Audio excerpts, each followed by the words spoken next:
thank you. I want to thank Misty and Indivisible, 5051, and SEIU. My mother was a local president too. I got a confession to make. I was listening to these people and I just thought of this. It's very important. It's by time I got something off my chest. I am here illegally.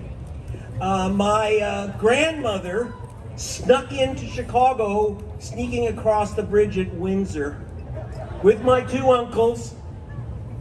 They fought in World War II for the United States. These illegal family. And then 1 week before my grandmother's 100th birthday, La Migra grabbed her, ICE got her, and they called my father and said, you know, your mother's here illegally. And he said, well, send her back. He said, well, what do you mean? We asked her, she's been here over 80 years.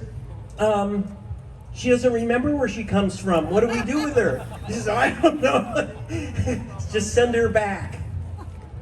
But this, because then they said, well, let me talk to someone more sensible in your household. So they talked to me and they said, what should we do? And I said, let me tell you something, brother. My family and other immigrants built this nation. And let me tell you, buddy, it's not in America. It's not where you come from. It's where you're going. That's America to me. So take her back. They didn't. Anyway, the reason I came down here is that for No King's Day is because down the road today at Camp Pendleton, there is going to be Pro King's Day. We're going to have J.D. Beardo Vance and our so-called Secretary of War, Pete Big Guy Hegseth, drunk texter in chief. Now, I got to tell you, Pete Hegseth said it's time for us to return to the male warrior spirit in the military. And the reason I'm here, and by the way, this is our associate producer of the Palast Fund, Patrice Gallagher, and I decided to bring someone with me who is really pissed off about Pro King's Day up the road. My mother, right here. This is the flag that draped my mother's coffin, who's buried up there at Camp Pendleton. She was the first woman ever to join the United States Coast Guard days after Pearl Harbor. Mr. Hegseth, if you want to meet a warrior, you may like male warrior spirit, but wait till you meet Mom's female warrior spirit. And in fact, I'm afraid she's gonna jump out of the ground and show him what a female warrior spirit is like.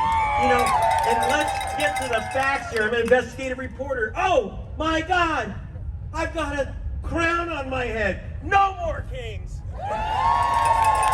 Sorry about that. I do like to walk around the house with a crown on, you know, and I see Trump do it. Why not? Agent Orange. So, Hegseth, you have to remember, he fired Linda Fagan, who is the commandant of the U.S. Coast Guard, for no other reason, it appears, other than she has a vagina. I don't think my mother would put up with that, buddy. Then he fired Charles Q. Brown, the head of our military, the head of the Joint Chiefs of Staff. General Brown, who had 132 hours of combat flying. He was fired, General Brown, because, well, he was brown. And he was replaced by some white guy, not even a general. For the first time in 2.5 centuries in America, we don't have a general in charge of our military, you know. But here's a guy who has had 132 seconds of combat experience. And he's also fired, I want to get you to know these names. Alvin Holsey. Admiral Alvin Halsey, who resigned 2 days ago because he was told he was going to be fired. Head of the U.S. Southern Command. And why? Because he was watching his soldiers shoot innocent kids in pleasure boats off the coast of Venezuela. And he was told clearly he was going to have a plan. This, by the way, Admiral Halsey is a black man, and he didn't like the idea that he was going to be ordered to hit the beaches of Venezuela to kill other black men. And he won't do that. There are real patriots with my mother. How dare they walk above my mother's grave? These guys who are working for General Bone Spurs. If you remember our dear president, our courageous president, got out of the war in Vietnam because he said he had a bone spur in one of his feet, but he just can't remember which foot. This is dangerous. When cowards are ordering around heroes, there could not be anything more dangerous for America. And I want to tell you, a couple days before my mother died, 2 days before, the last picture I have of her, the last time I saw her, she was sitting in her wheelchair and wearing her, she loves to wear red, white, and blue. She loved the idea that she was going to be draped in this flag. But she also had on a t-shirt that said, "Impeach Trump." 97 years old the day before she passed away. Thanks, Mom. Go get him.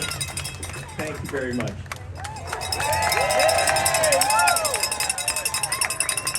Let's give it up for Greg Palast one more time.